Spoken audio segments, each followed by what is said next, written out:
नमस्कार, मी दिनराज वाघमारे. नमस्कार, मी आदिती. जय भारत न्यूजमध्ये आपल्या सर्वांचं स्वागत आहे. जत तालुक्यातील चकनहळ्ळी या गावामध्ये पशुपालक शेतकऱ्यावरती मोठे संकट ओढवले आहे. 25 ते 30 शेळ्या व मेंढ्या दगावल्याने पशुपालक हवालदिल झाले आहेत.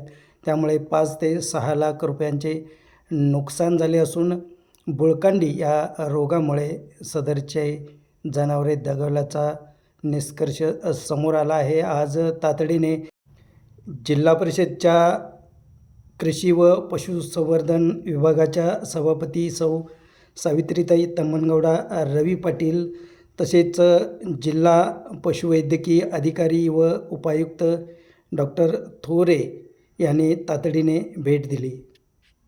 शेतकऱ्यांची विचारपूस करून या रोगांच्या उपाययोजनेसाठी तातडीने पशुवैद्यकीय विभागाला सभापती सौ रवी पाटील यांनी सक्त सूचना दिल्यात.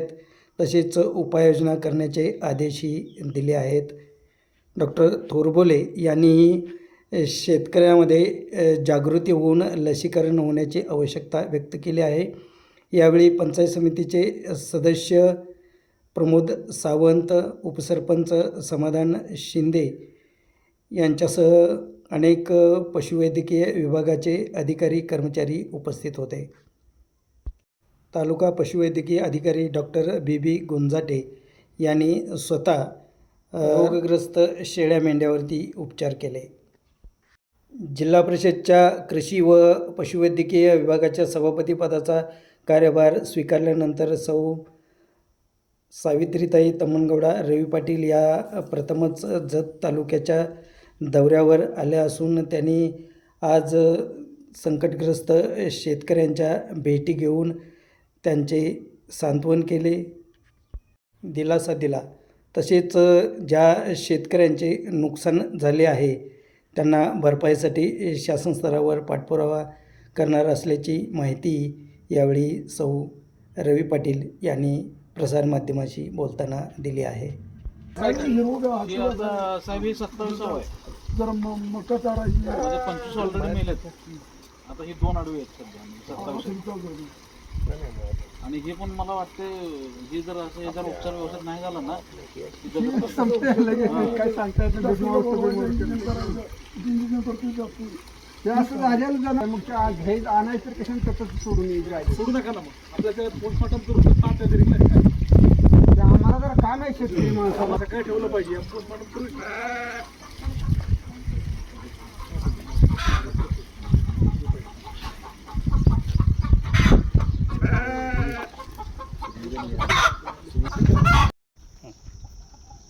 आज या ठिकाणी आमच्या जिल्हा परिषदेच्या कृषी व पशुसंवर्धन सभापती मॅडम सावित्रीताई रवी पाटील तसेच आमचे पशुसंवर्धनचे आयुक्त साहेब आणि त्यांची सर्वच शासकीय टीम नाचणी या गावी बुळकांडी या रोगानं अक्षरशः थैमान घातले.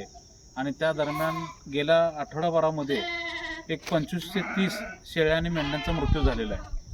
आज ॲक्च्युली आमच्याकडं 25 मेंढ्या आणि शेळ्यांचा आकडा आमच्यापर्यंत आलेला आहे, परंतु आमच्यापर्यंत न आलेला आकडा ही अजून याच्यापेक्षा जास्त असू शकतो. त्यामुळं ही जर सर्व टीम आली आहे त्यांनी पाहणी केलेली आहे. आता साधारणतः एकदम उष्माघात वाढलेला असल्यानं उन्हाळा मोठ्या प्रमाणात आहे आणि त्या दृष्टीनं आमचं शेतकऱ्यांचं असं म्हणणं आहे की शेतकऱ्यांच्या वतीनं की कुठलाही ऋतू सुरू होत असताना, उन्हाळा सुरू होत असताना किंवा पावसाळा सुरू होत असताना किंवा हिवाळा सुरू होत असताना ज्या ऋतूमध्ये ऋतूच्या अगोदर जे लसीकरण जनावरांना होणं गरजेचं आहे ते लसीकरण शासकीय यंत्रणेमार्फत होताना दिसत नाही, अशी आजची परिस्थिती आहे. त्यामुळंच ही आज शेतकऱ्यांचं एवढं मोठं नुकसान झालेलं आहे. आमचं असं म्हणणं आहे की बाबा 25 जनावरं मेली, त्या 25 जनावरांचं किमान एका जनावरांची किंमत 15 ते 20 हजारच्या दरम्यान आहे. कमीत कमी 15 ते 20 हजार म्हणजे 25 दोन्ही 50, एक 5 लाखाचं नुकसान आज आमच्या आचणी एका गावामध्ये शेतकऱ्यांचं झालेलं आहे. आणि हे नुकसान सहन करण्यात चांगले परिस्थितीने चांगले शेतकरी या गावामध्ये नाही आहेत. सगळे आपली उपजीविका भागवण्यासाठी ज्या शेळ्या मेंढ्यांचं पालन करतात. आज शेतकऱ्यावरती एवढा मोठा घाला निसर्गाच्या माध्यमातून असो किंवा रोगराईच्या माध्यमातून असो आलेला आहे. माझी इथून पुढच्या काळामध्ये प्रशासनाला एवढीच विनंती राहील की वेळच्या वेळी त्यांची जनजागृती करून किंवा जागृती करून अवेअरनेस प्रोग्राम राबवून वेळच्या वेळी जनावरांना लसीकरण करणे आणि झालेल्या नुकसानासंदर्भात माझं या गावचा एक पंचायत समिती सदस्य म्हणून आणि सगळ्या शेतकऱ्यांच्या वतीनं जे 25 जनावर दगावलेले आहेत त्या जनावरांच्या मालकांना आर्थिक मदत जिल्हा परिषदेमार्फत असू दे किंवा शासनामार्फत असू दे ती मिळायला पाहिजे आणि इथून पुढच्या काळामध्ये शेतकऱ्याचं नुकसान होऊ नये यासाठी आपल्या प्रशासनानं आणि जे पशुसंवर्धन विभाग आहे त्या विभागानं काळजी घ्यावी अशी माझी एक सगळ्यांना सूचना आणि विनंती आहे. आज माननीय सभापती मॅडम आणि पंचायत समिती सदस्य यांच्या सह आमच्या पशुसंवर्धन विभागाच्या सर्व टीमने, तालुका टीम आहे आमची, जसं आपली मुख्यमंत्री पशुस्वास्थ्यामध्ये मोबाईल व्हॅन पण आहे, सर्व टीमने आज पाहणी केलेली आहे. आणि सध्या उन्हाळ्याचा ऊन वाढलेला आहे आणि तसेच काही जनावरं जे आहेत ते PPR नावाचा आजार आपला आहे, जो यामध्ये जनावरांचं तोंड सुजतं, तसेच ETV नावाचा आहे, एन्ट्रोटॉक्सिमिया, त्यामुळे जनावरं भुळकाणतं. तर हे आजार मुख्यतः उन्हाळ्यामध्ये होतात. त्यामुळे प्रत्येक शेतकऱ्यांनी काळजी घ्यावी की लसीकरण आपल्या जनावरांचं करून घ्यावे. लसीकरणाची मोहीम सध्या सुरू आहे PPR आणि ETVची. त्याबरोबर आम्ही लोकांची जनजागृती पण करणार आहोत. जर एखाद्याचं आपलं जनावर आजारी पडलं असेल त्याची डॉक्टरांना कळवावं. आमची मोबाईल व्हॅन आहे, 1965 नंबरला जरी फोन केला तर मोबाईल व्हॅन आपल्या दारात येते, शेतकऱ्यांना ती सेवा जे मिळते. त्यावरती एक आपले डॉक्टर आहेत, डॉक्टर नितीन चोरमुले आहेत, आपल्या तालुक्याचे तालुका पशुसंवर्धन अधिकारी डॉक्टर गुंजाटे पण आहेत. आणि इथं आज आजारी ज्या शेळ्या मेंढ्या आहेत त्यांचे आज रक्तजल नमुने घेतलेले आहे आणि जे निदान होईल त्या निदानानुसार कारवाई पण करण्यात येत आहे आणि आजारी जनावरांचे उपचार पण सुरू आहेत.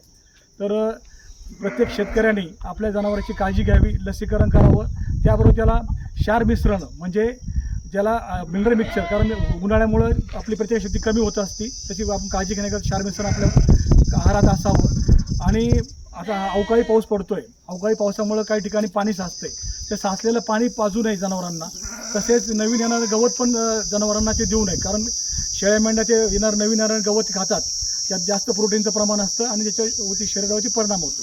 त्याशी प्रत्येक शेतकऱ्यांनी काळजी घ्यावी ही मी आपल्या माध्यमातून आवाहन करतो. आज मी या गावामध्ये व्हिजिट केले. आता इथं 25 ते 30 मेंढी मेलेली आहे. आम्ही जिल्हा परिषद आपल्या हे विभागाकडून आम्ही काय मदत असेल तर आम्ही करून देणार आहे नक्की. लसीकरण पण दिलेली आहे.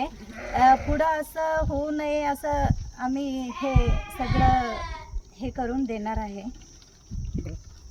आमच्यासारखे लोकप्रतिनिधी, तिथले सरपंच असू दे किंवा ग्रामपंचायत असू दे, एक दिवस ठरवून त्यांच्या प्रमाणे लोकांना पण आम्ही बोलवून घेतो, त्यांच्याकडं जनजागृती थोडक्यात की बाबा कुठलं लसीकरण करायला पाहिजे, आमच्याकडे कुठलं आहे, बाहेरचं घेऊ नका हे सांगितलं तर शेतकरी तुम्हालाच कॉन्टॅक्ट करतील ना.